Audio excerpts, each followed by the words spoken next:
All right, we're live. Hey, everybody, this is Adam with the Productivity Academy. And today, I'm sure you can read the description, but I'm just going to say it. We got some really good questions. So, how do you deal with a lack of focus and clarity? Some getting things done alternatives, getting productive in the morning. And so, we're going to be talking about those three are the big ones. There's another question or two, and then probably go off on a tangent, or if anybody's watching and wants to ask a question, we'll go through that. So first off, thanks for watching, and if you haven't yet, you can click on the links either above or below, and you can subscribe as well as ask questions ahead of time. Anytime during the week, you can go to productivity.academy/questions and ask your question about productivity, personal time management, productivity apps, anything like that. So really appreciate getting those questions in, and then we can go over them. So, all right, let's get started. So first question I got from somebody a couple days ago was their problem is dealing with a lack of focus and clarity. Okay, so yeah, that's a tough one, right? Because that's not just, and again, I'm going to kind of step back and take the bigger picture view here, that's not just a problem of, I've got a task I need to do and I'm lacking focus and clarity. So a lot of my answers today are actually going to revolve around kind of a similar topic, which I'll get into, and I think it's kind of interesting that a lot of these tie in together, and a lot of it has to do with that morning routine, right, where you take a notebook or a piece of paper or a document online, a Word doc, whatever, and you're going through and you're doing a daily review. Okay, and then I talk about this too. I've got a couple blog posts about, then do a weekly review, do a monthly review, okay. And then when I say review, I don't always mean like looking into the past. I mean also like looking forward, okay, and saying what you want to do. And there's different ways you can do this. You can set goals for yourself. You can buy a planner that maybe has these things implemented into it, or you can, get someone else's plan. And so something I'm going to bring up again in a minute is the Best Self Journal. I'm trying this out. I've tried a lot of different journals, the Freedom Journal, the 5-Minute Journal, and now I'm trying this, the Best Self. And it's got the idea of that 12-week, or I think they use a 13-week, but basically kind of like a 90-day sprint or a goal setting. And I think this is really important for people, and that in itself helps you figure out what you want to focus on, and that gives you clarity, right? So once you have a goal to achieve, a lot of things start falling in line, okay? And not that you're always going to have the right goal right off the top, but you can say, man, what is it I want to accomplish? Do you just feel like you're kind of aimlessly wandering through life? Or maybe it's just one specific area. It's your job. You're just like, I just go in and do stuff, and I go home, and it's really unfulfilling, and I don't like it. Okay, so you can say, wow, what can I do to make, either my job more interesting or more fulfilling to myself? And part of that could be a goal. Is there a big project you're working on or want to work on? How many people actually do that? How many bosses or supervisors would be amazed if you came and talked to them and said, like, hey, I'm really wanting to get more invested in my job. What's, some company goals that, we can work forward to that I can help with, that I can be more interested or proactive on? All right, so that's kind of the idea on that. I think that will really help. So the bottom line there is, if you have a lack of focus and clarity, setting some goals that you want to achieve, and you can frame other things, again, like your job, frame that in terms of something that you want, and I think that really helps solve a lot of the underlying lack of focus and clarity. All right, so somebody was asking about getting things done alternatives. All right, so that's kind of an interesting one. So what alternatives are there to that method by David Allen? So really good, I'm sure everyone has heard of it. If you haven't, but go search it out, go grab it, read it, and see if that's for you. Some really good stuff in there, but it's not for everybody.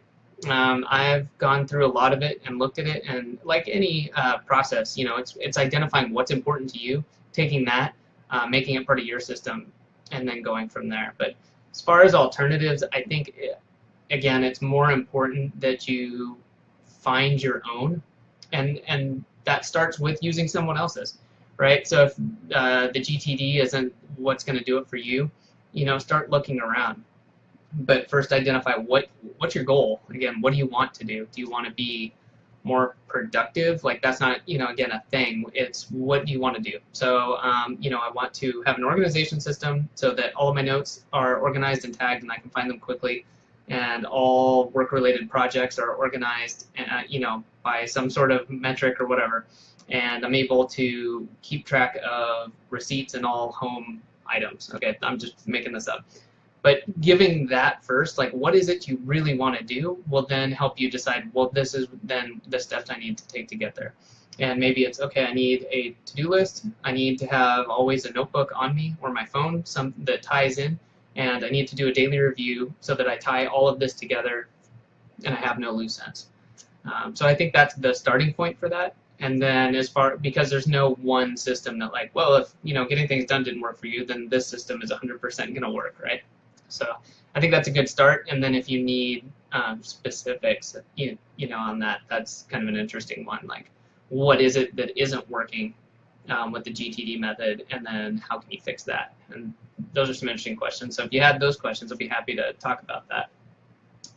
All right, let's see. So next up, so what tools or methods do you use to reinforce your work routine and build habits, particularly if you work from home or freelance? Okay, so what tools or methods do you use to reinforce your work routine and build habits? Again, I don't want to sound like a broken record today, but I think a lot, again, I said at the beginning that this was going to kind of focus around one area. And so we've been talking about goals, and then this ties back to me into that goals / daily review. That's how I myself started building habits, and reinforcing them. So that's the big picture idea, is that reviewing things on a daily basis or more is needed. You can do it twice a day, morning and night, or morning and lunch, however it works for you.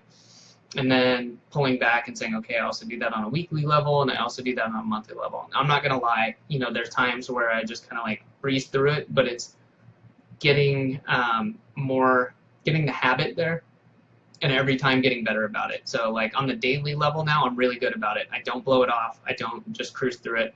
On the weekly, I'm still working on it. On Mondays, once I do my daily, I try to do a weekly, outlook and look at where things are going, and I'm still getting better about, being serious about it and saying, okay, let's just go through the days, look at the calendar. Is there anything I need to add, delete? Is there any questions? Is there anything that's not clear? And then the monthly, even more so. And then how you can actually implement that is, again, by, having a notebook. I find this to be incredibly helpful. And it, again, this is, you can use a notebook, you can, use your phone, whatever it is. It's just that you start to build that habit, okay? And so you can help build that habit by doing the same thing in the same place. So whether that's using your notebook or using your phone and using something like Todoist or Focuster, but I highly suggest you choose one and go with it. And if it doesn't work, then switch. But just try it. Give yourself 30 days and go from there. Let's see if there's anything else with that question. Work routine and build habits.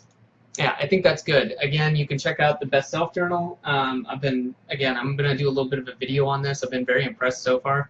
And I really try to look at, some of these journals and things that people have from time to time, because the best way to do this, you're not going to think of everything yourself. I didn't. I've got my own journal that I made, and I was, happy using it for like 6 months and thought it was really good. And for the most part it is, but there's been some things too, like they kind of have a chain method type of thing in here. So let's see if I can. So you can see up here you have habit, activity, and then how many times during the week you want to do it, and then Monday, Tuesday, Wednesday, all that. So I could say like, oh, I want to try to ride my bike. I need to be more active, right? I want to do that 5 times a week. And so you can fill that in and go through here, and it's kind of a helpful new habit builder, or just being more conscientious about what you're doing. So I think that's another good way, either putting up a calendar or using something like that. All right, and for the last question, how can I be productive in the morning? Okay, so this one definitely goes back. I'll keep this short. Being productive in the morning, I find that it's very helpful to set a routine. Okay, and caveat, this isn't going to work for everybody, but I found that this generally works for the majority of people. And so setting a schedule and trying to adhere to it loosely. I understand I don't get up at the exact same time every day, but I do have a set time, 7 a.m., when I go through my daily schedule, do my daily review and planning, because by then I'm generally always up already before that. And then I have that habit, and it helps me be productive because I go ahead and look at it. And instead of like ignoring, you're like, even if I have one or two things where I'm like, I kind of don't want to do that, I write it down and break it down, and it just helps me get going. All right, and you can add a lot more into this. Like some people really recommend being active in the mornings, maybe just going for a run, going for a walk, just getting up and doing something, maybe around the house for 5 or 10 minutes, so you're moving, and then sitting down and doing your daily planning. But I find that once you write it down, whether again that's digital or in paper, that once you do that, it becomes more real to you, and you're definitely already, that alone, as weird as it sounds, makes you more motivated to get things done. So hopefully that helps. I think that's going to wrap it up for today. We don't have any questions on the live stream, but if you're watching this later and you have any questions, you can write them down right on the video, either Facebook or YouTube. Again, you can go to productivity.academy/questions, and anytime during the week, and just pop in your question there, and I get a little alert, and so when we go live, I'll answer those first. So if you want to, subscribe, and you'll get alerts about this video and other cool stuff. So, all right, thanks for watching, and I'll see you next week.